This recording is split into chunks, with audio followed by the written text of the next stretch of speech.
ओ गौरी श्रीकुलदेवता च शुभगा कर्तृसुपर्णा शिवा सावित्री च सरस्वती च सुरभि सत्यव्रता रुन्धती स्वाहा जम्बवती च रुक्मभगिनी दुःस्वप्नविध्वंसिनी बेला चाम्बुनिधि समीनमकरा कुर्वन्तु मङ्गलम्। मुखे ते ताम्बूलं नयनजुगले काज्वलकला ललाटे काश्मीरम् विलसति गले मुक्तिकलता स्फुरत् काञ्ची साटी पृथुकटितटे हाटकमये भजामि त्वां गौरीं नगपति किशोरीमविरतम्।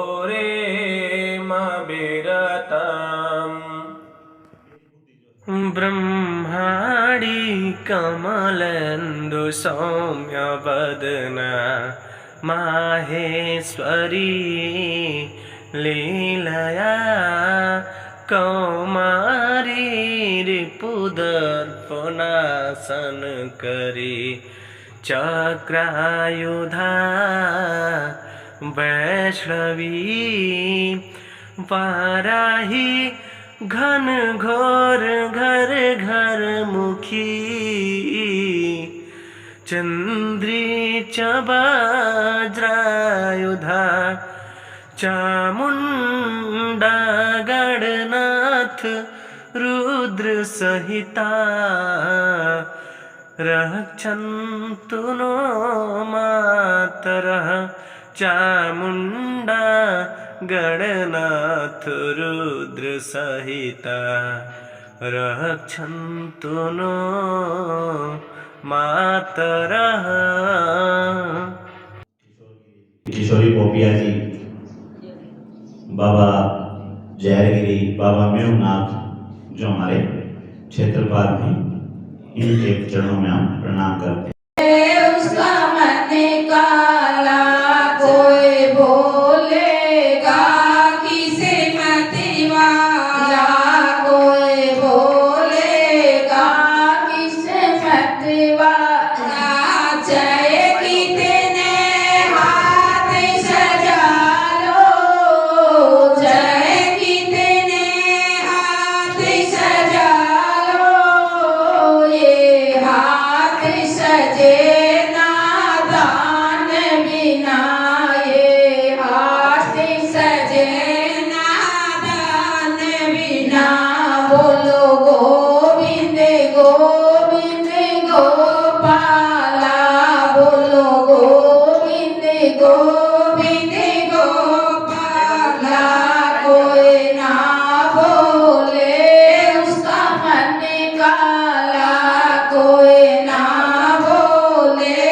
उसका मन काला कोई बोलेगा किस्मत वाला कोई बोलेगा किस्मत वाला चाहे कितने पैर सजा लो चाहे कितने पैर सजा लो ये पैर सजे ना तीरथ बिना ये पैर सजे ना तीरथ बिना बोलो गोविंद गोविंद गोपाला बोलो गोविंद गोविंद गोपाला कोई ना बोले उसका मन काला कोई ना बोले उसका मन काला कोई बोलेगा किस्मत वाला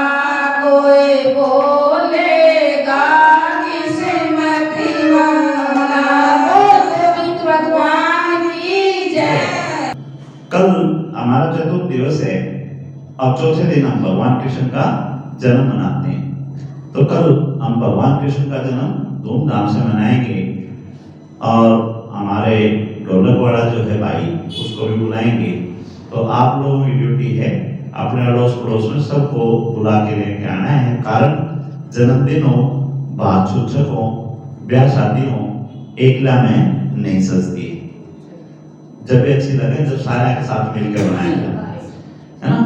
और जैसा हमने आपको बताया कि भगवान के वैसे तो हर रोज अवतार होते हैं, लेकिन कुछ अवतार प्रमुख हैं। तो जल्दी जल्दी मैं आपको एक बार उनके बारे में बताता हूँ। भगवान ने जब सृष्टि की रचना करनी चाहिए तो ब्रह्मा जी को आदेश दिया कि भाई आप लोग सृष्टि की रचना करो। तो ब्रह्मा जी ने कहा कि भाई ठीक है।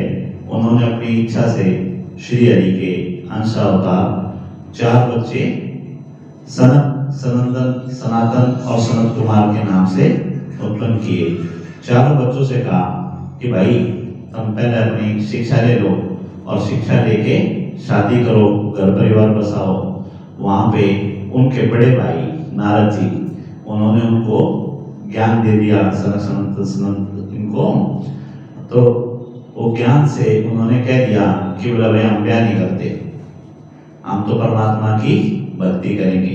अब किसी बच्चे जो हैं अगर उसके पिता को ये जवाब दे दे और पिता ये चाह रहा है कि वो गृहस्थी बसाएं तो खुश तो होगा नहीं। उन्होंने उनको शराब दे दिया, बोला तुम ना बालक के बने रही हो, कदे 5 साल तो ऊपर ना हुई हो। तो सनंदन, सनातन, संत कुमार ये आज भी 5 साल के ही रहते हैं। और जो जय और विजय की कहानी आती है, जय विजय कौन थे? भगवान विष्णु के पार्षद, और उनको श्राप दिया था। उनको श्राप भी बच्चों ने ही दिया था। कारण जब वो परमात्मा से मिलने जा रहे थे तो उन्होंने उनको रोक दिया। उन्होंने कहा कि भाई अभी भगवान आराम कर रहे हैं, अभी नहीं। उन्होंने कहा भक्तों, भगवान के बीच में तुम लड़ने वाले कौन हो? और तुम तो राक्षसों वाला काम कर रहे हो, पार्षद कहाँ हो? तुम जाओ राक्षस बन जाओ। जब भगवान की प्रेरणा से उनको मुक्ति का मार्ग कहा कि भाई 3 जन्म में ये दैत्य बनेंगे। तो रावण कुंभकर्ण बन के आए, हिरण्यकश्यप बन के आए और कंस और शिशुपाल बन के आए। और परमात्मा ने उनका बोला ऐसा है जी, जब कोई नौकर गलती करता है तो उसका मालिक भी दोषी होता है। बोले 3 बार बन खाऊंगे तो मैं 4 बार जन्म लेने जाऊंगा। तो 4 बार जन्म ले कब जन्म दिया इन्होंने? 4 बार। पहले राम बन के रावण को कुंभकर्ण को मारा, हिरण्याक्ष को मारने के लिए नरसिंह का रूप धरा और हिरण्यकश्यप को मारने के लिए वरा का रूप धरा। 3 हो गए ना। और कंस को और शिशुपाल को मारने के लिए कंस का कृष्ण भगवान का रूप रखा। तो बोले ये 3 बार आऊंगे तो मैं 4 बार आना पड़ेगा, क्यों? मैं मालिक हूं इनका। ये गलती करते हैं तो इसकी सजा मन ने भी भुगतनी पड़ेगी। तो इस प्रकार परमात्मा दयालु हैं अपने भक्तों की बात रखने के लिए। वैसे तो परमात्मा जो है वरदान और श्राप से परे हैं, इनके वरदान और श्राप कुछ नहीं मानते। लेकिन ये भक्तों का मान रखने के लिए कभी दुर्वासा ऋषि का श्राप मान लेते हैं, कभी गंधारी का श्राप मान लेते हैं, कभी सनातन इन्होंने दिया उनका भी मान लेते हैं। इस प्रकार जब पृथ्वी को हिरण्यकश्यप जल में ले गया तो जल में ले जाने के लिए जो सूअर होता है जिसको हम बरा बोलते हैं, उसकी क्षमता होती है कि जल में ज्यादा समय तक रुक सकता है। दूसरा, ये दैत्य जो हैं ये वरदान ऐसे ऐसे मांग लेते थे कि दिन में मरो ना, रात में मरो, ऊपर मरो ना, नीचे मरो, बाहर मरो ना, भीतर मरो, आग भीतर मरो ना, जानवर से मरो, देवता से मरो ना, गंधर्व से मरो, हथियारा से मरो ना, उनसे मरो। तो परमात्मा जैसे भी उनको वरदान देते थे तो वैसा ही रूप वो धार लेते थे। यहाँ एक बात जो सोचने की है वो ये है कि ना तो कंस बचा ना कृष्ण बचा, ना राम बचा ना रावण बचा, ना हिरण्याक्ष बचा ना नरसिंह भगवान रहे, और ना हिरण्यकश्यपु रहा और ना वरा रहे। तो फिर हमें भक्ति क्यों करनी चाहिए भाई? जब बचा भगवान भी नहीं और बचा दैत्य भी नहीं, तो भक्ति क्यों करें? क्या जवाब है इसका आपके पास? कृष्ण भगवान भी गए संसार छोड़ के, विष्णु तो है ही, वो तो अवतार लेके आ ही रहे हैं, लेकिन इस सृष्टि की, इस पृथ्वी के ऊपर जो भी आया वो सब गए, तो जाना सब ने है, तो फिर भक्ति क्यों करा? कारण बताओ। है जी? काया का सुधार करना तो नाट रहना, काया का सुधार का मैंने ठेका नहीं ठहरा क्या? है जी? बोला काया मेरी सही नहीं, मन थारी काया चाहिए नहीं, मन थारा मन चाहिए, काया अपने घर क्या दो? है जी? भाई परमात्मा तो आपका मन मांगता, आपकी काया मांगता नहीं, तो जो चीज उसकी है ही नहीं वो क्यों ध्यान दे उस चीज पे? क्या कारण? क्यों भक्ति करें बताओ? है जी? भाई आत्मा भी वही बात, अगर तुमको आप देखी ना देखी, किसी ने देखी हो तो बताओ आत्मा, है जी? तो फिर क्यों करे भक्ति? बिल्ली देखिए, बिल्ली बिल्ली क्या खाती है? चूहा। किस मुंह से खावे? अब जब बिल्ली के बच्चे होंगे जिन आंख को नहीं खोली होती, वो उन्हें उठा उठा के साफ कर दिखाओ है, फिर वो किस मुंह से खाओ है, तो वो मुंह बदल जाएंगे, है जी? जब उसके बच्चे बन जाते हैं तो उन्हीं दांतों से वो उठा के सुरक्षित जगह पे लेके जाती है, और जब उसके शत्रु बन जाते हैं तो उसी मुंह से वो खाती है।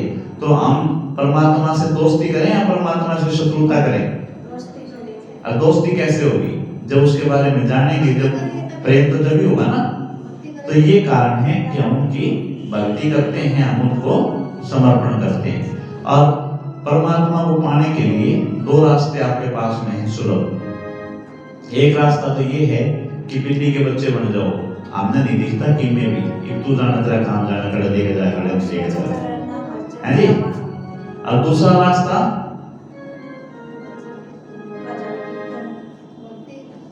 बंदर देखे हैं, बंदर छाता पर कूदते देखे हैं, उनके बाल सिमट रहे हैं, कोई पढ़े नाचती हैं? क्यों? अपने माँ बाप के चिपट जाए हैं। तो इसी तरह परमात्मा में चिपट जाओ न, तो भाई तू जाना तेरा काम जाना, तू डाला पे कूद, तू छाता पे कूद, ठीक है, तो घेर तू चे संभाल। तो ये दो तरीके हैं। इसी प्रकार यूं बताओ, गंगा के अंदर नहाने से आदमी पवित्र हो जाता है? हाँ जी, है जी। अच्छा यूं बताओ, एक डब्बी के अंदर आप मलमूत्र भर दो और उसमें एक टाइम ढक्कन बंद करके ना उसको गंगा में गिर दो, 15 दिन बाद काट के ने क्या उसका आप भोग कर लेंगे? क्यों? गंगा पवित्र हो गया, कर लो। मिक्स तो नहीं होया ना एक टाइम में, है जी, पीने तो नहीं होया वो, है ना? तो कहने का मतलब, जब तक अपने ऊपर ढक्कन लगाकर कथा के अंदर बैठोगे, जब तक कथा के अंदर घुलो मिलोगे नहीं, जब तक परमात्मा के नाम में स्मरण नहीं करोगे, भजन होने लग रहे हैं, अब हम अपने टाइम देखो हो, मोबाइल देखो हो, घर का ध्यान देने लग रहे हो और करने लग रहे हो, तो भगवान से कद मिले। और हम जो हैं, हम क्या हैं? मलमूत्र का टोकरा है और है कि अपने यहाँ जो कहावत है वो क्या है? खाया पिया होया माटी, है ना? तो सारा जो खाते पीते उसका क्या बनता है? मलमूत्र ही तो बनता है। तो हम हैं क्या? मलमूत्र का टोकरा है। और गंगा जो है वो भगवान का भजन है। तो भगवान के भजन के अंदर जाके भी हम खाली आ जाते हैं, तो इसका मतलब हमने इशारा बंद कर रखा है, तो उसके अंदर गुड़े मिलेगी। और परमात्मा को प्राप्त करने के लिए भी दो रास्ते हैं। क्या क्या रास्ते हैं? खांड का बरवा है ठीक है, पानी में गिर दो और थोड़ी देर कड़छी मिलाते रहो, उसके बाद बरोबर उल्टा काट दोगे, है जी, बिगड़ गया ना। तो या तो परमात्मा के अंदर गुण मिल जाओ, एक कारण, ठीक है, और गुण मिल नहीं सकते तो हाँ जी, देखो ये सरल उपाय बता रहा हूं, सरल उसका है। दूसरा उपाय ये है कि परमात्मा क्या कर रहा है उसको देखने वाले बन जाओ, देख लो, दृष्टा बन जाओ। हमारे यहाँ दर्शन शास्त्र जो बोलते हैं, दर्शन शास्त्र का मतलब यही है परमात्मा को प्राप्त कैसे करें। तो परमात्मा को प्राप्त करने के दो रास्ते बताए हैं। एक रास्ता तो ये बताया कि परमात्मा में जुड़ जाओ, और एक रास्ता ये बताया है परमात्मा से अलग होकर परमात्मा की सेवा में लग जाओ। अब परमात्मा की सेवा आप सब तरह से कर सकते हो। कैसे कर सकते हो? हमारे गुरुदेव जो हैं वो कहते हैं कि बोला भाई 4 भंडारे सारा करवाऊंगा, है जी, भाई 4 भंडारे सारा से करवाऊंगा। एक भंडारा आपने कल देखा होगा, हो रहा था ना, कितना खर्चा लगा होगा एक भंडारे में, है जी, मेरा नहीं ना,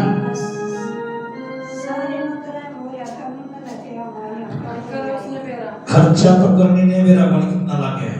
अच्छा आप सुनो, 4 भंडारे इस प्रकार कर सकते हो आप अपनी समाई में से थोड़ा सा आटा निकाल के जो कीड़ियां हैं, कीड़े मकोड़े हैं, उनको खिला सकते हो, वो भी भंडारा ही है। वो जीव का पेट भर रहा है ना, वही जीवात्मा हमारे अंदर है, वही जीवात्मा उसके अंदर है, क्योंकि परमात्मा का अंश ही तो है।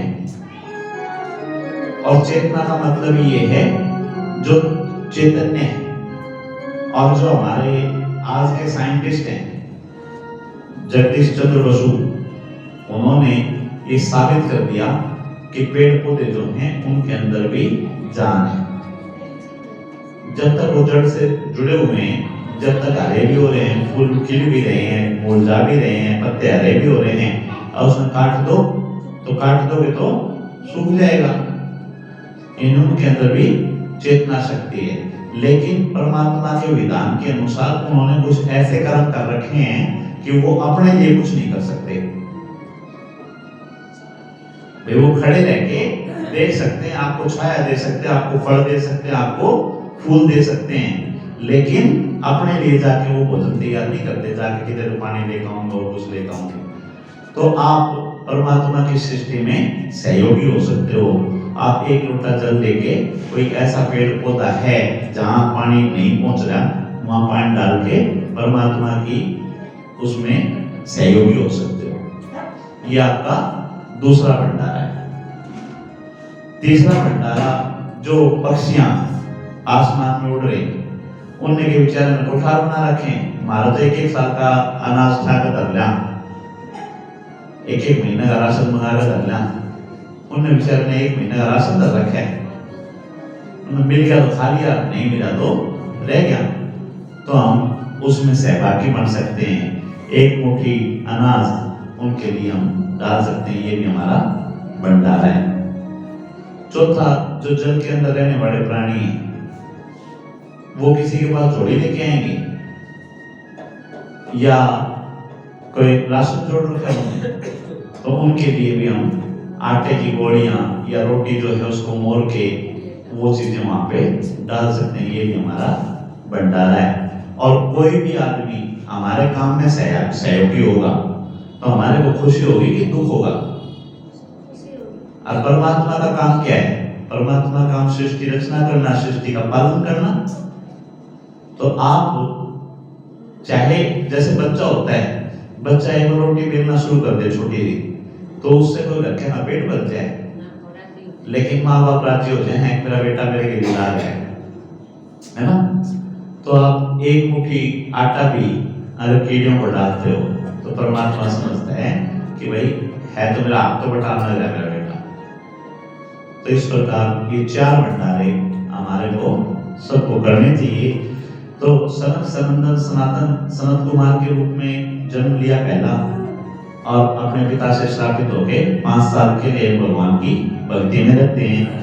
उसके बाद वरा अवतार लिया, वरा अवतार लेके पृथ्वी को समुद्र से निकाल के वापस स्थापित किया। फिर यज्ञ पुरुष के रूप में लिया, यज्ञ पुरुष के रूप में लेके यज्ञ करना सिखाया लोगों को। फिर एग्रीव के रूप में जन्म लिया। एग्रीव क्या था? एग्रीव घोड़े का अवतार था, मतलब उसका सिर तो घोड़े का था और धड़ मनुष्य का था। है ग्रीव, हाँ जी। करीब करा। अब इस कहानी से बहुत कुछ जुड़ा हुआ है। इस कहानी से जुड़ा हुआ थोड़े मैं जल्दी समझाता हूँ आपको। हमारे घर पे हम कुछ भी बोलते रहते हैं जो मन में आया, बच्चों को भी, घर वालों को भी, अनाप शनाप पता नहीं क्या बात रहते हैं, सोचते हैं कुछ नहीं। जबकि सृष्टि जो है वो सारी बातें आपकी सुन रही है। जो प्रकृति है, परमात्मा है, वो आपकी सारी बातें सुन रही हैं। इस बात का उदाहरण एग्रीव है। एग्रीव के अंदर 2 कारण जुड़ गए थे। एग्रीव ने भगवान श्री हरि की तपस्या करके उनसे वरदान लिया था कि भाई मेरे को सिर्फ वही मार सके जो मेरे जैसा हो। बेशकल रूप रंग सब चाहे में मेरे जैसा हो। क्यों? उसको ये लगता था कि दूसरा इस सृष्टि में कोई है ही नहीं। भाई धड़ मनुष्य का और शीश घोड़े का, एक कहानी। दूसरी कहानी, मां लक्ष्मी श्रृंगार करके बैठी है और भगवान विष्णु मुस्कुरा रहे हैं। अब भगवान की लीला हमारे को समझाने के लिए, भगवान की लीला है हमारे को समझाने के लिए। लक्ष्मी माता सोचती है कि तेरे अंदर कोई कमी रहेगी और उसका मजाक उड़ाने लग रहे हैं भगवान श्री हरि को। तो कहती है कि तेरा घर कट के नहीं गिर जा, जो शीश है ये कट के नहीं गिर जाए।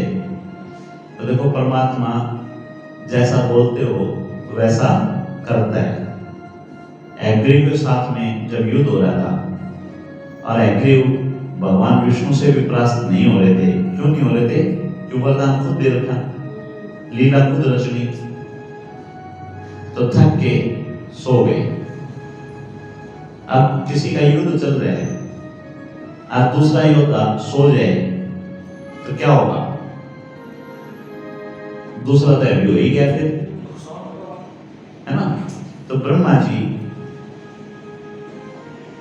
मकोड़े के पास गए, कीट मकोड़े, कीट जो होते हैं ना उसके पास, और उसको बोले जगह इसने युद्ध के बीच सो गया जगह। तो कहते हैं मेरे को क्या मिलेगा? जो मृत्यु लोक का जीव है वो तो स्वार्थी है, मरने के भी लगा वो बना। तो ब्रह्मा जी ने कहा कि हवन यज्ञ जो भी होते हैं उसके अंदर कुछ सामग्री बाहर पड़ जाती है, वो सामग्री तेरे को देंगे, इसने जगह इज्जत दी। तो भगवान धनुष के ऊपर सिर रख के सो रहे हैं और उन्होंने जाके धनुष की वो काट दी नीचे से, और कटते ही वो जो बंधी हुई थी डोर वो कट के भगवान ने सीधा कट गया।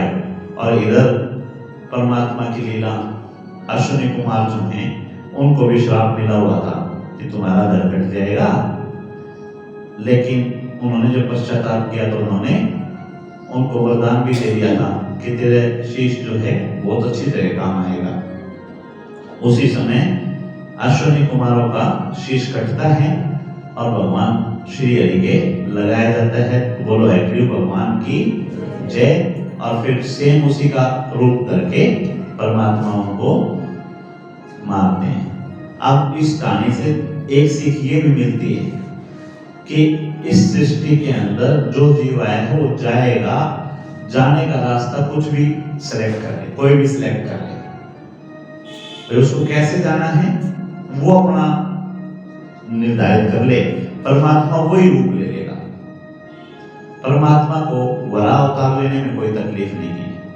परमात्मा कछुआ बनने में कोई दिक्कत नहीं, परमात्मा मछली बनने में कोई दिक्कत नहीं, परमात्मा को आधा घोड़ा आधा मनुष्य बनने में कोई दिक्कत नहीं, परमात्मा को आधा शेर और आधा मनुष्य बनने में भी कोई दिक्कत नहीं। तो यहाँ पे उसके बाद में नर नारायण के रूप में आते हैं। नर नारायण के रूप में उन्होंने भक्ति का संदेश दिया और भक्ति का संदेश देने के लिए बद्री नारायण पर्वत के ऊपर उन्होंने तपस्या की। और जब भी कोई तपस्या करता है तो किसको तकलीफ होती है? राजा को कि तेरा सिंहासन खुसेगा। और राजा कौन है? इंद्र, देवताओं का राजा इंद्र। अब देवताओं का राजा इंद्र कहता है कि नर और नारायण पूजा कर रहे हैं तो ऐसा करो, इनकी पूजा को विफल करो। अब पूजा विफल करने के लिए इंद्र के पास सबसे बड़ा हथियार क्या है? जी नहीं, उसके पास सबसे बड़ा हथियार उसकी अप्सराएं हैं। विश्वामित्र ने पूजा करी तो जा मेनका, शुक्राचार्य ने पूजा करी तो जा बेटी जयंती, है जी। मतलब कोई भी पूजा करे तो बड़ा सुंदर सुंदर अप्सराएं जो हैं उनमें भेज दे, इसका ध्यान भंग हो जाएगा। आज जब बद्री नारायण के अंदर नर और नारायण दोनों पूजा कर रहे हैं तो इंद्र ने अपनी अप्सराओं को भेज दिया और उन अप्सराओं को देख के नारायण जो हैं श्री हरि वो मुस्कुरा रहे हैं। क्यों मुस्कुरा रहे हैं? बोले मेरे बनाए बड़े खिलौने तो मैंने बड़ों लग रहे हैं, ये खिलौने मैंने बना रखे हैं और मैंने बड़ों लग रहे हैं। उन्होंने इच्छा मात्र से एक सेंसर 50 सुंदर सुंदर महिलाएं बना दी और एक उर्वशी नाम की अप्सरा बना दी और सारे तीनों लले इंद्र ले जाएंगे हैं, इतनी ये चीज ये ले जाएंगे। अब इंद्र देख के इंद्र को बड़ी शर्मिंदगी उठानी पड़ी। इंद्र ने कहा महाराज ये मेरे द्वारा पहले घड़ी दे रखी है, इनका मैं क्या करूं? एक सेंसर 50 जो है इन आप अपना द्वारा रख लो। यह एक पुरुषी जो है इस पर मैं मोहित हो गया, या मैंने दे दो। तो परमात्मा ने कहा अभी पुरुषी ने तू देगा। अब जिस प्रकार मकड़ी जाड़ा बना दे, है जी, तो उस जाड़े में अड़सना तो खुद नहीं पड़ेगा। परमात्मा ने वो जाड़ा रच दिया, एक सेंसर 50 महिलाएं खड़ी कर दी। अब वो बोले बोले महाराज इंद्र तो नाटिका है जी, हम कितना हमने दूल्हे का साथ। परमात्मा ने देखा कि वो तेरा ही बनाया और जाड़ा तेरे ऊपर पड़ेगा। जब हाथ जोड़ के गया बोला इस जन्म में मैं तपस्या करने के लिए आया हूँ और मेरे जीवन का उद्देश्य सफल हो, इसके लिए मैं शादी नहीं कर सकता। हाँ, एक जन्म में हम सारी अलग अलग राजाएं के घर में पैदा होगी, हमने सारिया में ब्याह करना। तो जब भगवान कृष्ण बने एक सेंसर 108 रानियां हुई, एक सेंसर 100 रानियां और 8 पट रानियां। इस प्रकार परमात्मा ने नर नारायण के रूप को साकार किया। उसके बाद में कर्दम ऋषि का किस्सा आज सुना आपने। कर्दम ऋषि की इच्छा हुई या उनकी माँ की इच्छा हुई कि वे शादी करें, तो उन्होंने शादी कर ली। और कर्दम का मतलब होता है जो अपनी इंद्रियों के ऊपर काबू रखे। और जो व्यक्ति सन्यासी होता है सबसे कट के रहता, अलग रहता है, उसमें क्रोध भी उतना ही अलग होता है, क्रोधी भी होता है वो, क्योंकि उसको आदत हो जाती है जैसी चीजें पड़ी है वैसी पड़ी रही। अब उसकी चीज में कोई छेड़ेगा तो उसको तकलीफ होगी। अब जब उनकी शादी होगी तो आप सोचो कि देवहूति को कितनी तपस्या करनी पड़ी होगी। देवहूति ने अपनी तपस्या से, अपनी मेहनत से, उनकी सेवा से कर्दम ऋषि का मन जीत लिया। अब कर्दम ऋषि का मन जीत लिया तो एक दिन उन्होंने पूछा, बता भाई क्या चाहती है? बोले जी चाना चूड़ा कुछ नहीं, जो पत्नी होती है पत्नी का अधिकार होता है, और वर से क्यों वर मांगो भाई, आप मेरे वर हो, आपसे क्यों वर मांगो। अब कर्दम ऋषि समझ जाते हैं कि भाई ठीक है, तो उसको कहते हैं कि भाई तुम स्नान करके आ और अपनी योग माया से दोनों जो हैं काम और रति का रूप ले लेते हैं और 100 वर्ष तक अपने जीवन को जीते हैं। और जब तक 9 कन्याएं हो जाती हैं, जब 9 कन्याएं शादी लायक हो जाती हैं तो ऋषि कहते हैं मैं जा रहा हूँ। तो कहते हैं जी पहले पुत्र की वचन दिया था आपने। तब कपिल मुनि जो हैं वो जन्म लेते हैं, कर्दम ऋषि अपने वनवास चले जाते हैं। फिर कपिल मुनि जो हैं, जो हमारा सांख्य योग है उसके जनक हैं। सांख्य योग पहली बार अपनी माँ को ज्ञान देते हैं जड़ और चेतन का, और उनको बताते हैं कि कोई किसी का नहीं है, पता नहीं कितनी बार जन्म लिया, कौन किसका बेटा कौन किसका पिता। इस तरह से माँ के सारे संशय दूर कर देते हैं। कपिल मुनि के बाद में दत्तात्रेय का अवतार होते हैं। दत्तात्रेय अत्रि ऋषि थे। अत्रि ऋषि के पुत्र के रूप में दत्तात्रेय आए। उसके बाद में राजा नाभि की पत्नी मेरु देवी के गर्भ से ऋषभ देव है। ऋषभ देव जी जो हैं वो हमारे जैन धर्म जो बात बोलते हैं ना, उसके संस्थापक हैं।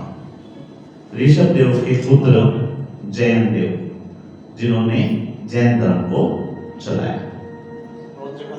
उसके बाद में राजा वेणु हुए। राजा वेणु की कहानी लंबी है, उस कहानी को मैं शॉर्ट करता हूं कि वो शरीर छोड़ दिया उन्होंने। शरीर छोड़ दिया तो जब राजा नहीं रहता तो प्रजा का क्या होता है, प्रजा को कोई संभालने वाला होता नहीं, तो सारी प्रजा में हाहाकार मच गया। जब एक राजा की आवश्यकता हुई तो ब्राह्मणों ने वेणु राजा से मत के एक पुरुष निकाला। वो छोटा नाटा था, तो उसको जो राजा वेणु थे उनकी माँ ने कहा भाई यो तो राजा नहीं, तो उसको जंगली भीलों का राजा बना दिया। उसके बाद में फिर से मथा, और मथने के बाद में दूसरा पुरुष निकला जिसको पृथु नाम मिला, जो कि भगवान श्री हरि का ही अंशावतार थे। अब पृथु ने मक्खन चाहिए, तो कैसे निकालोगे, मक्खन कैसे प्राप्त होगा, है जी? दूध से मक्खन थोड़ी ना मिलेगा। दूध को पहले दही बनाओगे, दही को भिगोगे, फिर मक्खन मिलेगा, है ना? हाँ, तो कहने का मतलब मक्खन प्राप्त करने के लिए आपको कुछ क्रियाएं करनी पड़ती हैं। इसी प्रकार हमारी जो पृथ्वी है, पृथ्वी पे जब राजा नहीं रहा तो सारे व्याभिचारी अत्याचारी हो गए, सब लूट खसोट की वो हो गई, सत्ता हो गई, वे लूट लो खा लो, ठीक है। तो जब खेती बाड़ी नहीं होती तो पृथ्वी का क्या हाल, पृथ्वी भी बंजर हो गई। जब राजा पृथु ने जैसे गाय को दूध के दूध निकालते हैं, इस प्रकार पृथ्वी को सिंचाई की, उनकी खुदाई की और उनका मंथन करके हमारे लिए अनाज, औषधि, ये सारी चीजें हमारे को, रतन, ये हमारे को निकाल के दिए। तो एक बोलो पृथु महाराज की जय। उसके बाद में हमारा जैसे दिन रात होते हैं, कितने घंटे का होता है दिन रात? 24 घंटे का। 24 घंटे में 12 घंटे दिन और 12 घंटे रात, यही ना? इसी प्रकार देवताओं की भी दिन रात होती है। देवताओं की दिन रात जो है उसकी अवधि क्या है? हमारे जो 6 महीने हैं वो उनका एक दिन है, और हमारे जो 6 महीने हैं वो उनकी एक रात है।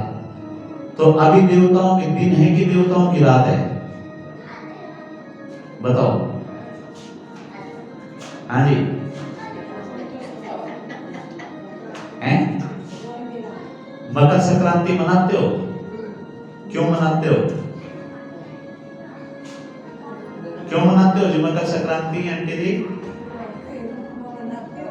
है जी?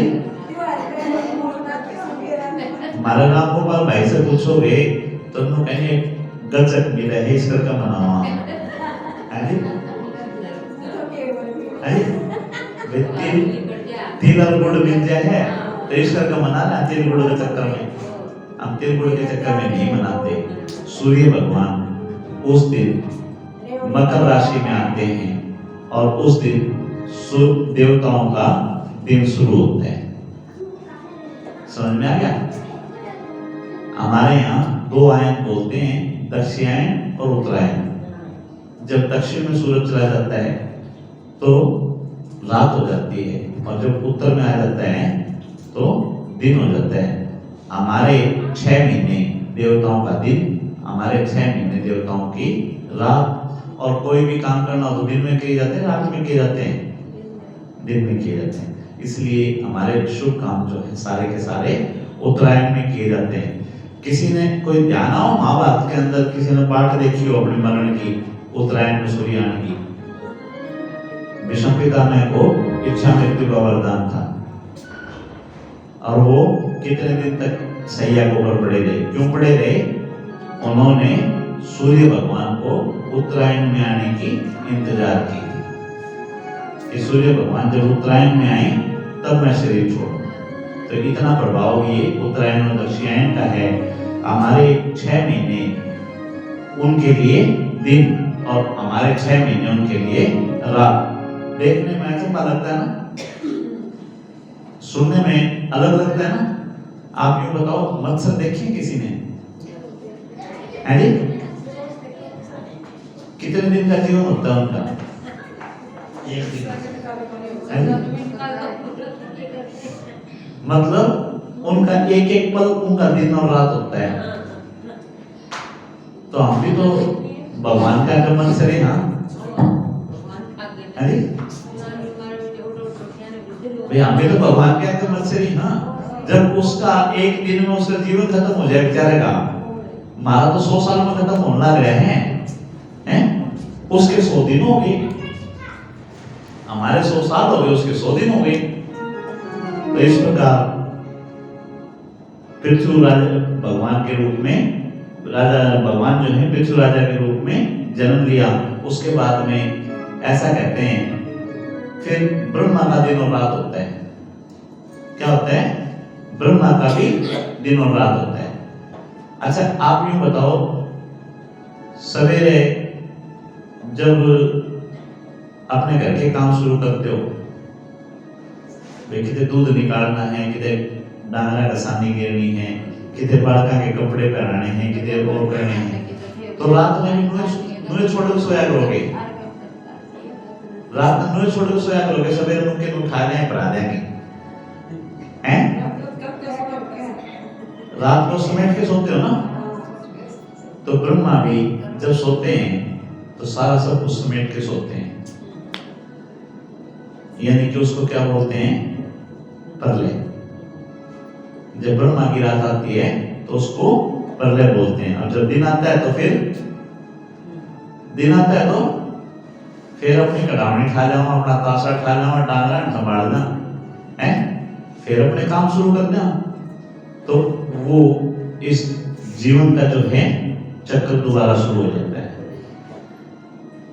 तो अब प्रलय आनी थी, भगवान विष्णु को नहीं, ब्रह्मा जी को सोना था, क्योंकि सोए बिना थकान मिटती नहीं, थकान मिटेगी तो नई एनर्जी कैसे आएगी? सोना भी जरूरी है। जब सोना था तो इस सृष्टि की प्रलय आनी थी, और जब प्रलय आनी थी तो परमात्मा ने कहा कि भाई नई सृष्टि अपना अनु बताओ, दही जमावा हाँ, तो कड़ावना भर के दही दला के थोड़ी सी दही दल अपना शाम में उसने जमा देंगे, सवेरे तैयार हो जाएगा। तो परमात्मा ने भी मनु जो हैं प्रियव्रत, जो इन्होंने बताया था, सत्यव्रत थे, प्रियव्रत थे, उनकी ड्यूटी लगा दी कि बोला भाई बात सुनो, ये बदली सृष्टि दोबारा रचाएंगे हम। और जब सृष्टि रचाएंगे ना तो उसका पहला आदमी तू होगा, ठीक है? परमात्मा ने उनको आदेश दे दिया और वो बोला जी मैं मेरी पत्नी ना बहुत प्रेम करूं, है जी, इसने भी लेके जाऊंगा। अब भगवान ने कहा ना, तेरी ड्यूटी लगाई है, तेरी घराड़ी की ड्यूटी नहीं लगाई, इसने कौन लेके जाना?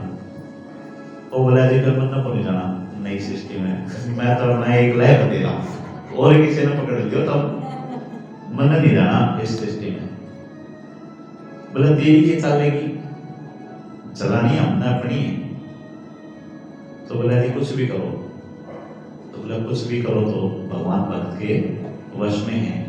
उन्होंने कहा तेरा आधा जीवन का जो तेरा वो है पुण्य, आधा पुण्य इसको देना पड़ेगा। बोला जी से सारा दुआ दो, लेकिन मैं तो गेदी रहूं। ठीक है भाई, गेदी रहेगी।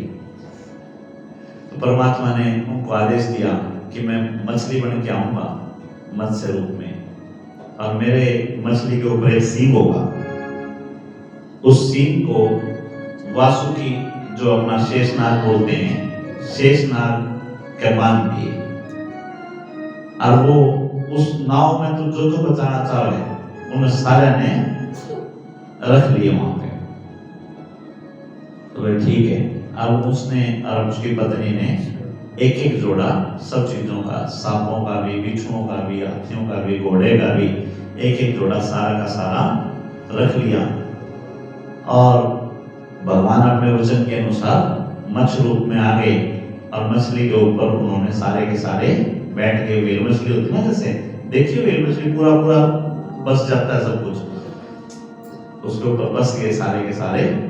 और परमात्मा की करनी जो उसकी पत्नी थी वो गायब।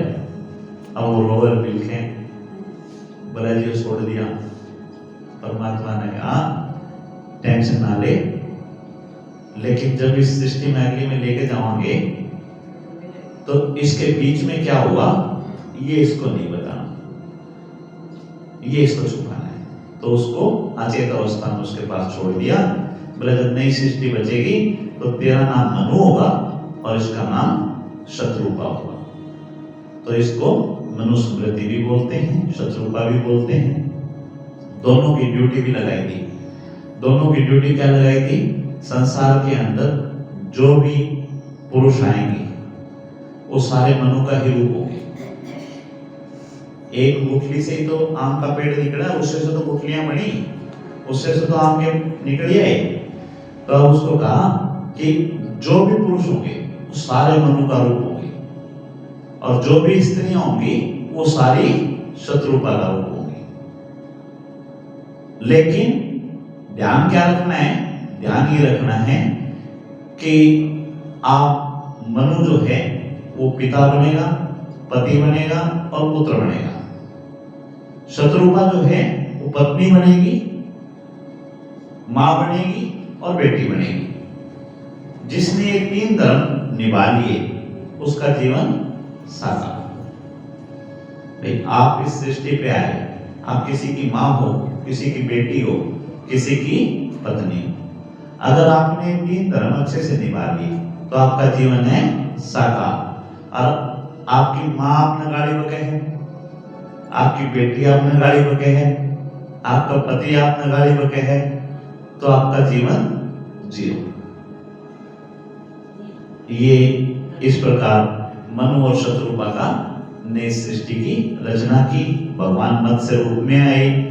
मत्स्य रूप में आने के बाद में जब सृष्टि के अंदर कोई चीज चाहिए तो मेहनत करनी पड़ती है, मंथन करना पड़ता है।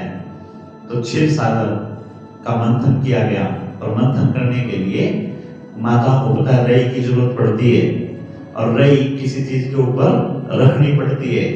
तो रई जो है पर्वत को मंथने के लिए मंदराचल पर्वत को बनाया, और उसको रखने के लिए भगवान श्री हरि खुद कछुए रूप में आए और कछुए रूप में मंदराचल पर्वत को रखा। और वासुकी जो शेषनाग है उसका रस्सा बना और उस रस्से से उसको मथाया गया। बोलो कछु भगवान की जय। अब जब समुद्र मंथन हुआ तो समुद्र मंथन में से क्या निकल के आया था?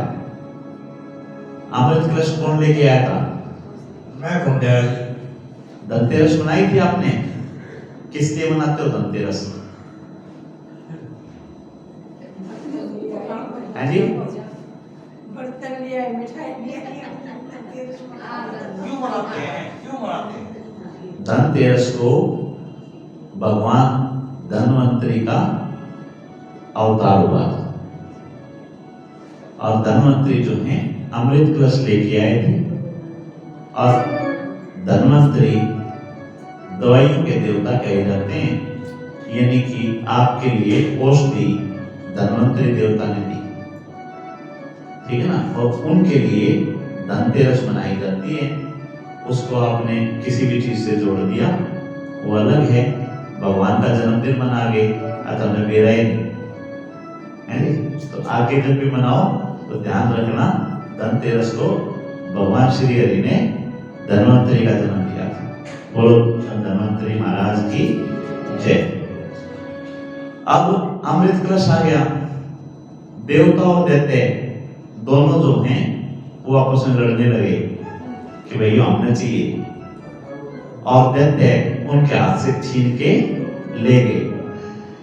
अब देवताओं के पास कोई चारा नहीं था, जो भगवान श्री हरि के पास फिर गए, बोले जी लूट ले गया हमने, तो करवाओ। तो बोला भाई मैं क्या करूं? बोला जी आप क्या करोगे कि मैं जो करोगे। तो इस सृष्टि में सबसे सुंदर रचना जो है परमात्मा की वो स्त्री रूप है। कहने का मतलब सामने वाले को मोहित करने का इसके अंदर गुण दे रखे हैं। अलग अलग देवताओं की अलग अलग गुण हैं। शनि महाराज जो हैं उन्होंने स्त्रियों को एक आंख दे रखी है, एक आंख दे रखी है। तो शनि महाराज न्यायाधीश के रूप में जाने जाते हैं, चाहे 10 साल की बच्ची हो चाहे 100 साल की माँ हो। जितना आदमी को परखने की इनमें शक्ति है आदमियों में नहीं। आदमी को कोई उल्लू बना दे, ये उल्लू बन सकती हैं, ये प्रेम में उल्लू बन सकती हैं। कोई प्रेम में तो इनकी नाड़ काट जाओ समझ में आओ है, लेकिन शाना बन के चला जाओ ये संभव नहीं। तो आज भगवान मोहिनी रूप लेते हैं और मोहिनी रूप लेके दैत्यों के राजा जो बलि थे उसके पास जाते हैं और यहाँ पे अपना त्रिया चरित्र करते हैं। त्रिया चरित्र क्या होता है? सारी में बात मनवानी जो मेरे जी में श्यामी हड़ा की में हो जाए, है नी? राजा बलि के पास जाके पहले उसको मोहित करते हैं और मोहित करने के बाद में जब राजा बलि कहते हैं कि बोला यो ले तू अमृत कलश, है जी, और अमृत कलश इतना जो करना हो कर दे, तो उसको कहते हैं राजा बलि को बोला मारो पर घना भरोसा ना करिए, औरत जो है घना भरोसे के लायक नहीं होती, है जी। फिर भी उसके बाद में भी राजा बलि कहता है बोला तू जो करेगी मनु वो मंजूर है, तू ले। तो बोला बात सुनो, घर में कोई भूखा बैठे हो मेरे को तो रोटी ना खाएगा। बोला मतलब यो है, ये अमृत कलश है, किसी ने एक बूंद भी मिलेगी उसका भी जीवन सुधर जाएगा। बधेरा नहीं हो, कम तो है वो नहीं। तो यो मैंने तुमने भी कर रखी, राक्षसा ने भी, उनने भी प्यार दो। अब ना तो भाई थारा अमृत कलश संभालो, नहीं मैं बोल गया थारा जो करना हो कर लो। अब जब कोई किसी के ऊपर मोहित हो जाता है तो क्या कहता है, अरे बोला जो ठीक लागे कर ले यार, क्यों दिमाग खराब करे, है ना। तो राजा बलि जो है वो कहते हैं तो तेने ठीक लागे ना वो कर ले, हम जिस तरह तू करेगी उससे तेरा ठीक है। बोला पक्का ना, बदमाशी फिर बात से तो नहीं कहोगे? बोला ना कुछ नहीं कहूँगा, ठीक है। तो परमात्मा जो है वहां पे पक्षपात करते हैं, देवताओं को अमृत पिला देते हैं और दैत्यों को अमृत नहीं पिलाते। इस प्रकार मोहिनी अवतार हुआ, लंबा नहीं खींचेंगे। आगे जब प्रहलाद आए या यूं को हिरणाक्ष आया, तो हिरणाक्ष ने सारी पृथ्वी में ढिंडोरा पिटवा दिया। नु बोला भाई भगवान मैं जो भी यज्ञ पूजा जो भी करनी हो मेरी करो, हवन पूजन जो भी करना हो मेरा करो, और जो दान दक्षिणा देनी हो मेरे से दो, और कोई भगवान नहीं। इस चीज को लेके इंद्र हिरण्याक्ष पत्नी को उठा ले गया। क्यों उठा ले गया? वो गर्भवती थी और नारद जी ने उनको बीच में रोका। अरे बोला क्या कर रहे हैं? बोले ये दो भाई हैं, हिरण्याक्ष हिरण्यकश्यपु, ये कोने काबू मारते ये तीसरा आने लग रहा है। तो बोले ये तो फिर कभी काबू को नहीं आओगे। तो नारद जी कहते हैं अरे बोला शर्म कर भाई, भगवान विष्णु थारी मेर ले है क्योंकि तुम देवता हो, हम सत्य को, और हम ये कर्म करोगे तो साढ़े देवता में धर्म अंतर की रहेगा, बराबर हो गए तुम। तो बोला महाराज क्या करूं? बोला तू जान मैं अपना आप संभालूंगा। तो परमात्मा नारद जी के रूप में उनको गर्भ में ही भगवान का ज्ञान दे देते हैं, और ज्ञान देने के बाद में पुत्र होने पे उसकी पत्नी और बेटे को हिरण्याक्ष को सौंप दिए हैं। बोले ये संभालती दराड़ी ने भी, तेरे बेटे ने भी। अब जिसको नारद जी ने ज्ञान दे दिया है वो तो भगवान का ही नाम लेगा। अब वो भगवान का नाम ले रहे हैं, उनके जितने भी गुरु गारू थे वो बेचारे डरते बता नहीं रहे। लेकिन एक दिन पिता अपने बेटे को बुला के कहता है बेटा को बताए इस धरती पर भगवान कौन है। अब वो बात देख समझ रहे हैं कि मेरा नाम लेंगे, कहती वो तो पीताम्बरधारी चक्रधारी भगवान श्री विष्णु हैं। इतना कहते हिरण्याक्ष जो है उसको क्रोध आ जाता है। वो कहता है बोले बेटा गलत पढ़ दिया तूने, मैं भगवान, आप तो जीव हो, परमात्मा तो अलग है। तो अध्यापकों को बुलाते हैं, गुरुकुल वालों को बुलाते हैं, सारे हाथ जोड़ देते हैं, कहते जी महाराज हमने यह पढ़ाई को नहीं पढ़ाई, वो पढ़ाई किसी और ने पढ़ा है, यह पढ़ाई किसी और ने पढ़ा रखी है। अब हिरण्याक्ष कहता है ये होता तेरा भगवान कड़ा बुला, उसमें बुला तेरा भगवान ने देखेंगे। तो कहता है जी बुलाने की क्या जरूरत है, वो तो कण कण में विद्यमान है। बोला कण कण में विद्यमान है इसका मतलब यहाँ भी बैठा है? बोला बिल्कुल बैठा है। बोला इस खंभा में बैठा है? बोला इस खंभा में बैठा है। बोला चले पर तेरा भगवान ने माना, वो खंभा तोड़ते हैं, खंभा तोड़ते परमात्मा नरसिंह का रूप लेते हैं और उसको उठा के डेढ़िया में ले जाते हैं, दोनों गर्भवत मिलते। अब जाके पूछते हैं नौता भाई दिन है कि रात है? कहता जी ना दिन ना रात। कहता ऊपर है नीचे? तो गोदियां में रखा था? बोला जी ना ऊपर ना नीचे, डेढ़ियों में रखा था। बोला बोल बाहर है कि भीतर? बोला जी ना बाहर ना भीतर। तो बोला मैंने बता मैं पशु हूँ कि आदमी हूँ, देवता हूँ के हूँ? बोला जी कि मैं बोली। फिर नखून दिखाते हैं, कहते हैं बता ये अस्त्र है कि शस्त्र है? बोले जी कि मैं बोली। तो बोला फिर चल नमो नारायण, उसको मार के नमो नारायण कर देते हैं। इस प्रकार भगवान नरसिंह अवतार लेते हैं। प्रहलाद जो थे वो उनके प्रिय थे, ये सारी पृथ्वी प्रहलाद को सौंप देते हैं। अब राज किसका हो गया? प्रहलाद कौन था? राक्षस देवता था। हिरण्याक्ष का बेटा क्या होया? दैत्य होया कि देवता होया? वो तो देवता हो गया, उसका पैदा भाई देवता के गुण हो गए, लेकिन वो तो दैत्य का। अब अपने वंश का उद्धार तो करेगा। धर्म पे लेके प्रहलाद ने इस पृथ्वी पे राज किया। देवता फिर पहुंच गए श्री हरि के पास में।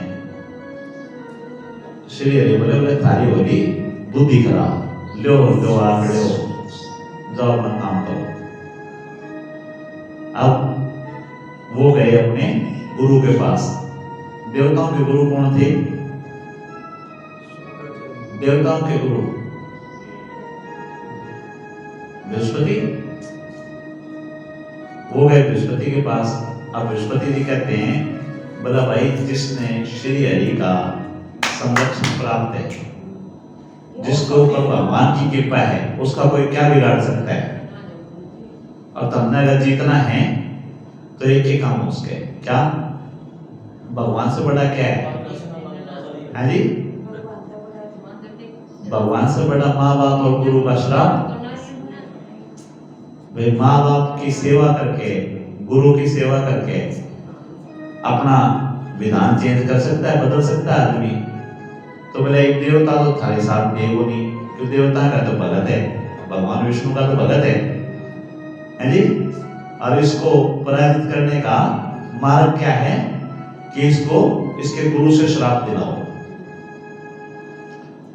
तो कथा लंबी है, शॉर्टकट में सुना रहा हूं। शुक्राचार्य जो दैत्यों के गुरु थे, वो मृत संजीवनी प्राप्त करने के लिए यज्ञ कर रहे थे। उस यज्ञ को विफल करने के लिए राजा इंद्र की बेटी जयंती आके उसमें विफल करने की कोशिश करती है, लेकिन पासा उल्टा पड़ जाता है। शंकर भगवान प्रसन्न होकर उनको मृत संजीवनी दे देते हैं। अब मृत संजीवनी दे देते हैं तो जयंती कहती है कि भाई जो सजा देनी हो दे दो। शुक्राचार्य कहता है कि तेरी वजह से मेरी तपस्या जल्दी पूरी होगी। जो काम हजारों साल में होना था, तन्ने तपस्या में मेरा विघ्न गिरा और भगवान ने दया आ गई। भगवान ने मेरा काम जो 1000 साल में होना था वो 2 दिन में कर दिया। तो तन्ने मैं दंड किस तरह दे दूं? ठीक है, तो बोला तू तो इनाम के हकदार है, बता क्या इनाम चाहिए। उसने कहा तो फिर मेरे साथ शादी कर ले। जयंती ने कहा शुक्राचार्य को मेरे साथ शादी कर ले अगर देना चाहता है तो। अब इस चीज को उसका परिवार, उसका कुल, जो दैत्यों के शिष्य थे, वो स्वीकार नहीं कर रहे।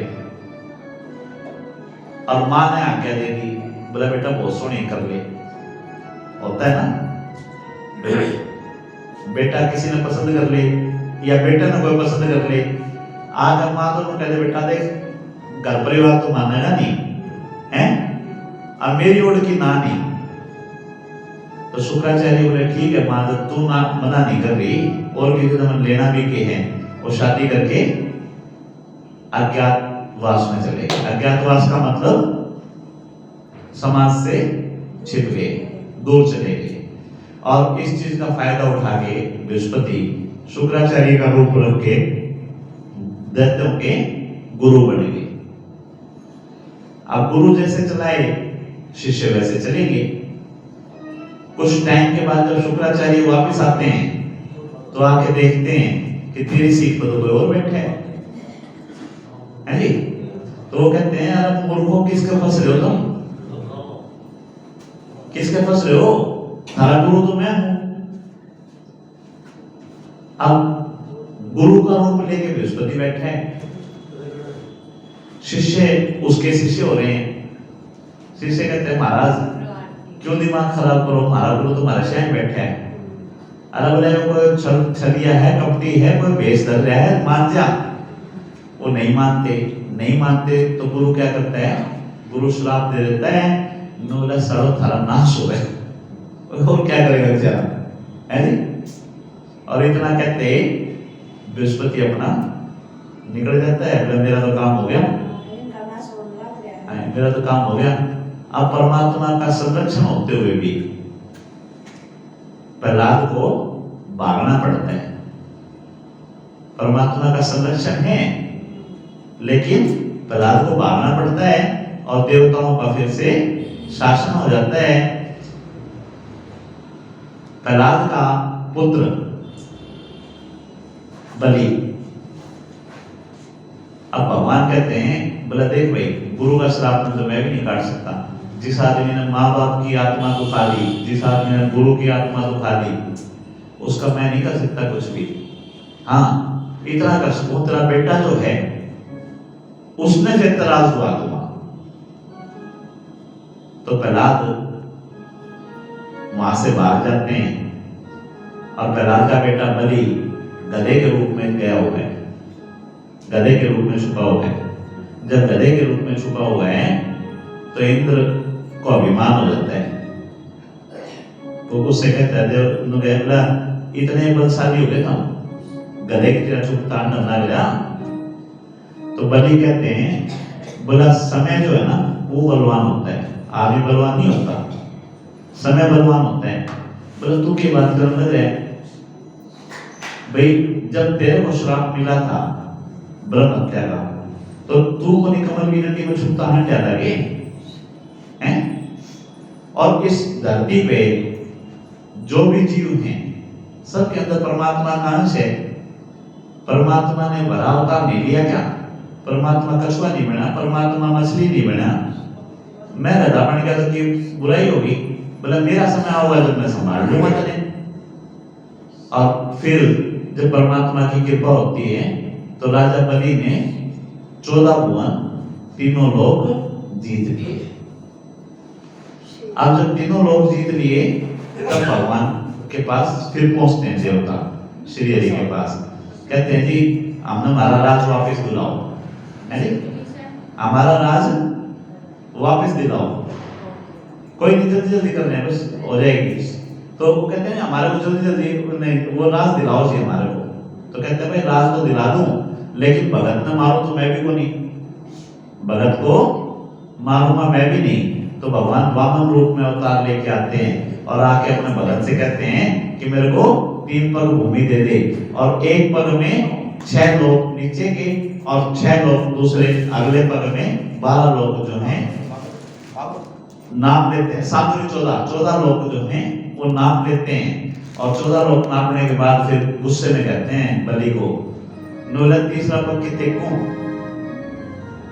तो राजा बलि जो प्रहलाद के पुत्र थे, जो भगवान विष्णु को प्रेम करते थे, वो कहते हैं बोले महाराज मैंने इस बात में डर को नहीं, आप मैंने मार दोगे, मारना चाहो एक मार दो, उस चीज से कोई लेना देना नहीं।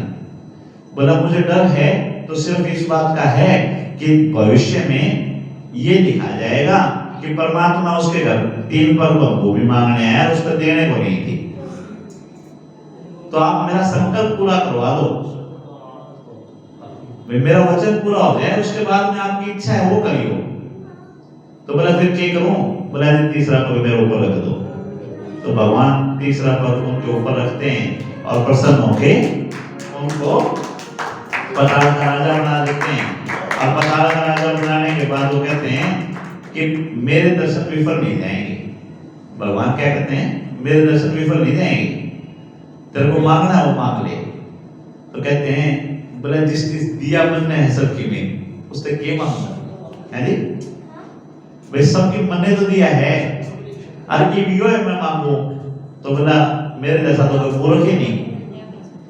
तो बोला भाई जो इच्छा हो मांग ले तू। तो कहते हैं इच्छा यह है फिर जब भी मेरी आंख खुले आप मेरी आंख के सामने पाओ। तो ऐसा पद किसको मिलता है? ऐसा पद कौन सा है? ऐसा तो बॉडीगार्ड का है भाई, ऐसा तो बॉडीगार्ड का ही ना। तो अब राजा बलि जब आंख खोलते हैं तो परमात्मा उनके सामने मिलते हैं। जब इनका एक नाम मायापति भी है, लक्ष्मीपति भी है। जब भगवान पाताल में चले गए तो माया और लक्ष्मी वो कहाँ गई? वो भी पाताल में गई, है नी? तो सुख साधन कहाँ चले गए? सारे पाताल में चले गए। अब देवता फिर गए तो बोले दीप क्यों योग क्यों या? बोला कि बोला भगवान वापिस लाओ। तो माँ लक्ष्मी भगवान की बहन बन के जाती है और भैया दूज जो आज है उसी का उनको कहती है। उन्होंने कहती बोले भाई तो मेरे धर्म का भाई। उन्होंने बोला भाई ठीक है धर्म का भाई ठीक। तो बोले राखी बंधवा दे, भाई धागा बंधवा दे, धागा बांध दिया। बोले यो भी ठीक। तो बोले एक तरह की मैं चाहिए वो मांग ले। बोले भाई रहने देने। बोले ना ना बाण है, बाण खाली थोड़ी से बेचूंगा, हैं मांग के मांगेगी। तो बोले तेरा बॉडीगार्ड मैंने दे दे, है जी। तो बलि हंसते हैं, बलि कहे हमला लूट लिया तो दोनों ने तनीवीरा ने मिलके ने हैं वे दोनों ने मिलकर लूट लिया। व्यक्ति तो एक आगे 3 पग में सबकी मांग लेगा अब दूसरी आंख उससे न मांग लेगी, बोला मैं क्या करूं? जब भगवान ने उनको आशीर्वाद दिया कि जब अगली सृष्टि की रचना होगी तो उसमें इंद्र का पद राजा बलि को मिलेगा। इस प्रकार भगवान अपने भक्त के वश में होके आते हैं, फिर अंश का अवतार लेते हैं। अंश के लिए क्या, अंश की क्या खासियत होती है? हाँ जी, अंश की खासियत क्या होती है? किस चीज के लिए जाना जाता है अंश? अंश की खासियत ये है कि आप दूध में पानी डाल दो और वो रख दो तो दूध में पी जाएगा, तारा पानी में छोड़ देगा। ये काबिलियत और किसी जीव के पास में नहीं है। तो अंश रूप में परमात्मा जन्म लेते हैं और सनक सनंदन जो थे उनको ये ज्ञान देते हैं कि कैसे इस सृष्टि में से परमात्मा को प्राप्त किया जा सकता है। भाई यहाँ भी तो सारा मिश्रण हो रहा है ना, माया और मायापति दोनों इस तरह से मिल रहे हैं, हमारे समझ में नहीं आता कि माया के है मायापति के है। तो उसमें से भगवान को छाटना ये अंशावतार के अंदर उनको सिखाया। इस प्रकार फिर नारद जी का जन्म हुआ। नारद जी ने पंचरात्र वेद की रचना की और नारद जी ने अपनी बताई कि भाई भगवान को प्राप्त करना जो है ना वो दिखता मुश्किल है नहीं। भगवान ने कैसे प्राप्त किया? भगवान को कैसे प्राप्त किया था नारद जी ने? करना है मुश्किल, बड़ा कहना आसान। कहना आसान है। तो कैसे प्राप्त किया था नारद जी ने? नारद जी पूर्व जन्म में दासी पुत्र थे। अब माँ जो है वो सेवा कराया करती, और उसका सौभाग्य क्या हुआ? वो सौभाग्य ये हुआ कि वो सेठ के घर में नौकरी ना करके किसी पंडित के घर में नौकरी करने लगी थी, विद्वान के घर में, मुनि के घर में कर रही थी। और मुनि के घर में ये आयोजन चलते रहते थे। जैसे आश्रम है, आश्रमों में आयोजन चलते रहते हैं, भगवान का भजन चलता रहता है किसी न किसी रूप में। तो वहां पे संत आते जाते रहते थे और वो संतों की सेवा करती रहती थी। और संतों के पास क्या होता है? राम नाम के हीरे मोती मैं बिख रहा हूं गली गली, ले लो रे कोई राम का प्यारा, आवाज लगाऊं गली गली। तो उनके पास तो राम का नाम होता है। वो राम का नाम सुनते सुनते भगवान से प्रेम हो गया नारद जी को। अब नारद जी जो हैं वो भगवान से प्रार्थना करने लगे कि भगवान आप मिलो, किस तरह मिलोगे? और नारद जी के पास बंधन क्या था? नारद जी के पास सिर्फ उसकी माँ थी।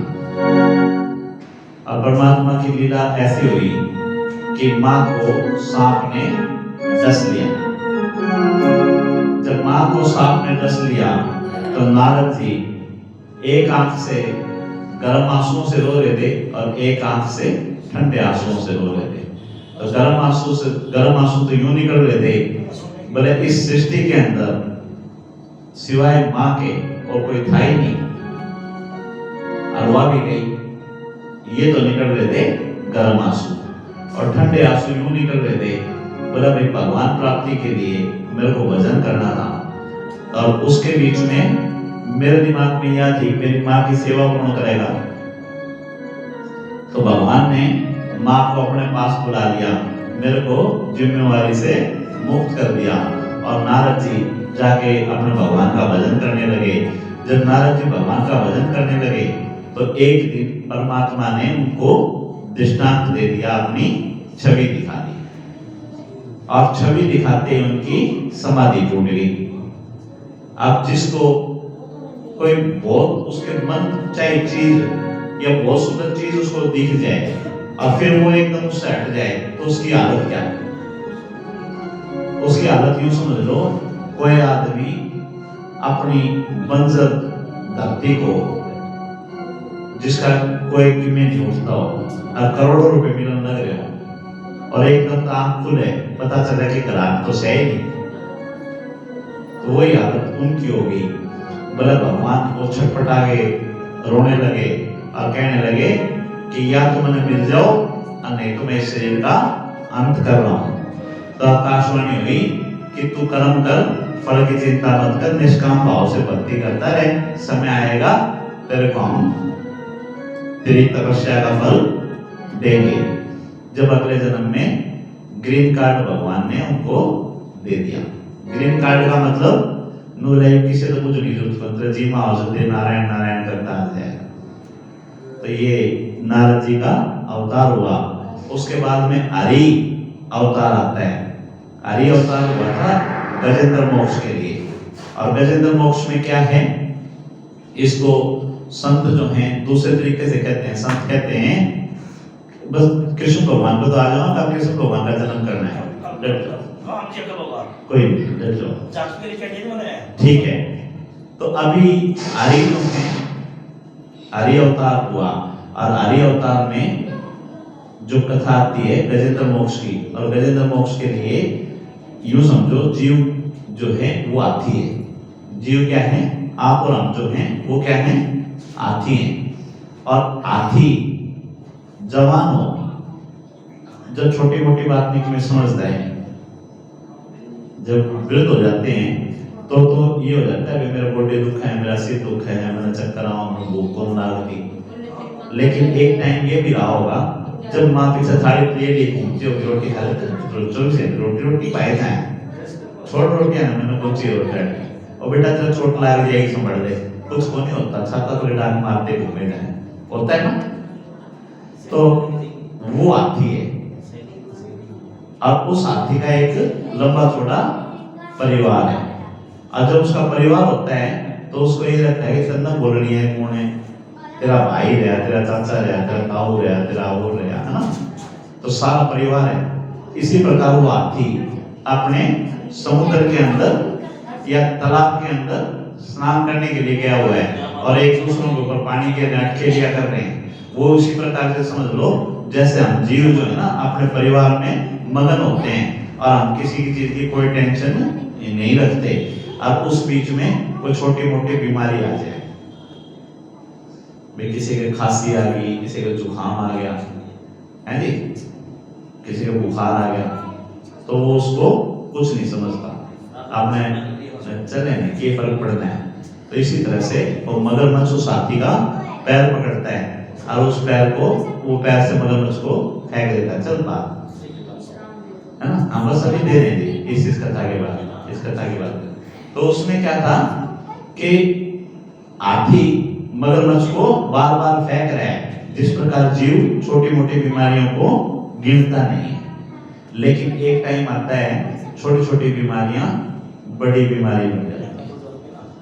भाई खांसी बुखार जो है टीबी बन जाए, कैंसर बन जाए। अब यूं समझो वो गजेंद्र जो था हाथी, उसको मगरमच्छ पकड़ के अंदर ले गए। अब इसको दूसरे तरीके से समझ लो, जो जीव था उसको बीमारियों ने जकड़ के आईसीयू में ले गए। अब क्या होता है जब आईसीयू में चले जाते हैं तो भाई, चाचे, ताऊ, मामे, जीजा, साला, फूफा, वो सारे भीतर आईसीयू में जाएंगे, खड़े देखे जाओ खाली। भीतर कौन पड़े हैं, एकला पड़े है ना। और एक समय आता है डॉक्टर यूं कह देते हैं इसके बचने के मुश्किल चांस हैं, बचे होंगे। फिर क्या होता है, फिर जीजा अपने घर में चला जाए, साला अपने घर में चला जाए, फूफा अपने घर में चला जाए, माँ अपने घर में चली जाए, बचा कौन, गराड़ी बाड़ा, है ना। यही कहानी होती है। तो हाथी के साथ भी यही हुआ। जब उन्होंने देखा कि मगरमच्छ नाची ने पकड़ लिया, अरे ये को नहीं छोटे, तो जीजा, साला, मामा, बुआ, फूफे सारे गायब, और बेटा और गराड़ी बैठी बैठी रोना करी है। कर वे भी कुछ नहीं पा रही, क्यों हाथ फोन के भी कुछ नहीं बेचारा गए। तो अब जब सारे साथ छोड़ देते हैं तो क्या याद आता है, तो परमात्मा याद आता है। तब उन्होंने परमात्मा को याद किया, और परमात्मा को जैसे याद किया, भगवान अपने गरुड़ पे विराजमान होके जब वो डूबने को हुआ तो उसकी सूंड पकड़ के उसको बाहर ले गए। और हमारे शास्त्र ये कहते हैं कि जिस घर में बीमारियों ने अड्डा बना रखा हो, उस घर में अपने शुद्ध मन से गजेंद्र की कथा करते हैं, गजेंद्र मोक्ष की कथा करते हैं, तो उस बीमारियों से मुक्ति मिलती है। आज हम अपनी कथा को यहीं विश्राम देंगे। उसके बाद परशुराम अवतार हुआ, रामचंद्र अवतार हुआ, वेद व्यास जी का अवतार हुआ, श्री कृष्ण जी का अवतार हुआ, ये सारे हम कल करेंगे। तो कल आप लोगों की जो ड्यूटी है वो ये है कि छोरे का जन्मदिन में जो नहीं आओ उसने धमकाया ही धमका के जी या चालू बढ़िया करा नु कहते आगे फिर मैं भी नहीं आऊंगी, सीधी कह है जी।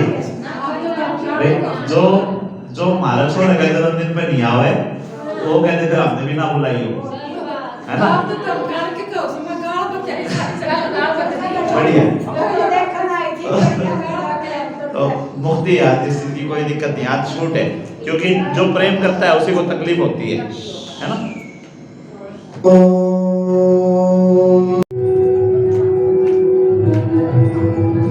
ओम जय जगदीश हरे स्वामी जय जगदीश हरे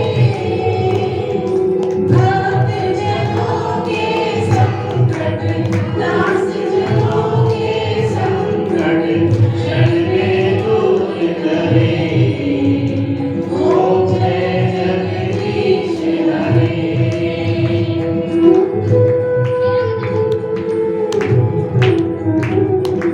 जो ध्यावे कल पावे दुख दिन से मन का, स्वामी दुख दिन से मन का,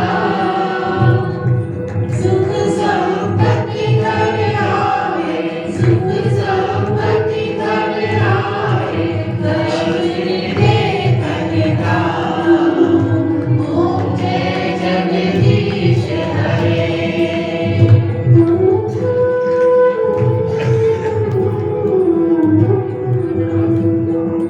मात पिता तुम्हें शरण कहूँ मैं किसकी, स्वामी शरण किसकी। तुम बिन और न दूजा, तुम बिन और न दूजा, आस करूँ मैं जिसकी। ओम जय जगदीश हरे।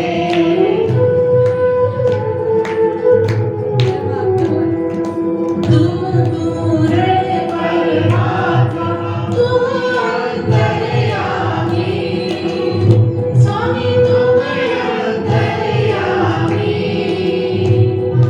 पारब्रह्म परमेश्वर, पारब्रह्म परमेश्वर, तुम सबके स्वामी। ओम जय जगदीश हरे।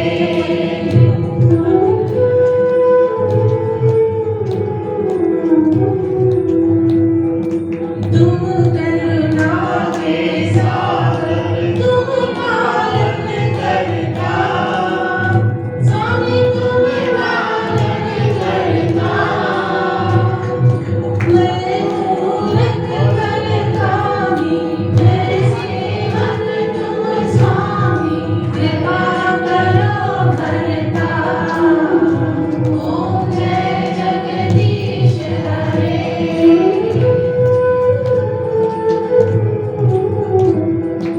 तुम हो एक अगोचर, सबके प्राणपति, स्वामी सबके प्राणपति। इस विध मिलो दया में, इस विध मिलो दया में, तुमको मैं घुमती। ओम जय जगदीश हरे। दीन बंधु दुख हरता, ठाकुर तुम मेरे, स्वामी रक्षक तुम मेरे। अपने हाथ बढ़ाओ, अपने शरण लगाओ, काल बड़ा तेरे। ओम जय जगदीश हरे। आरती श्री भागवत भगवान की है आरती, पापियों को पाप से है तारती। ये पापियों को पाप से है तारती। ये अमर ग्रंथ जग मुक्ति पथ, ये पंचम वेद निराला, नव ज्योत जगाने वाला। ये अमर ग्रंथ, ये मुक्ति पथ, ये पंचम वेद निराला, नव ज्योत जगाने वाला। श्री राम यही, श्री धाम यही, श्री राम यही, हरि धाम यही, ये जग मंगल की आरती। पापियों को पाप से है तारती। पापियों को पाप से है तारती। श्री भागवत भगवान की है आरती। पापियों को पाप से है तारती। पापियों को पाप से है तारती। ये शांति गीत पावन पुनीत, नव ज्योत जगाने वाला, पापों को मिटाने वाला। ये शांति गीत पावन पुनीत, हरि दर्श कराने वाला, पापों को मिटाने वाला। ये सुख करनी, ये दुख हरणी, ये सुख करनी, ये दुख हरणी। श्री मधुसूदन की आरती। पापियों को पाप से है तारती। श्री भागवत भगवान की है आरती। पापियों को पाप से है तारती। पापियों को पाप से है तारती। श्री भागवत भगवान की है आरती। पापियों को पाप से है तारती। ये अमर बोल जग फंद खोल, हरि दर्श कराने वाला, पापों को मिटाने वाला। ये अमर बोल जग फंद खोल, पापों को मिटाने वाला, हरि दर्श कराने वाला। श्री राम यही, घनश्याम यही, श्री राम यही, घनश्याम यही, श्री राम यही, घनश्याम यही, श्री राम यही, घनश्याम यही। ये जग मंगल की आरती। पापियों को पाप से है तारती। श्री भागवत भगवान की है आरती। पापियों को पाप से है तारती। पापियों को पाप से है तारती। वृंदावन बिहारी लाल की जय। तमेव माता च पिता तमेव, तमेव बन्धु च सखा तमेव, तमेव विद्याधरं तमेव, तमेव सर्वं ममेव। कर्पूरगौरं करुणाकरं संसारसारं भुजेन्द्रहारं सदा वसन्तं हृदयारविन्दे भवं भवानी सहितं नमामि। भवं भवानी सहितं नमामि। वृंदावन बिहारी लाल की जय। धर्म की जय हो। धर्म की जय हो। धर्म का विनाश हो। धर्म का विनाश हो। प्राणियों में सद्भावना हो। विश्व का कल्याण हो। गौ माता की जय हो। गौ हत्या वृंदावन बिहारी लाल की जय। गुरुदेव भगवान की जय। भागवत भगवान की जय। किशोरी बाबा की जय। बाबा हंसगिरी की जय हो। बाबा शोभागिरी की जय हो। जय हो। कल जन्मदिन मनाएंगे हम।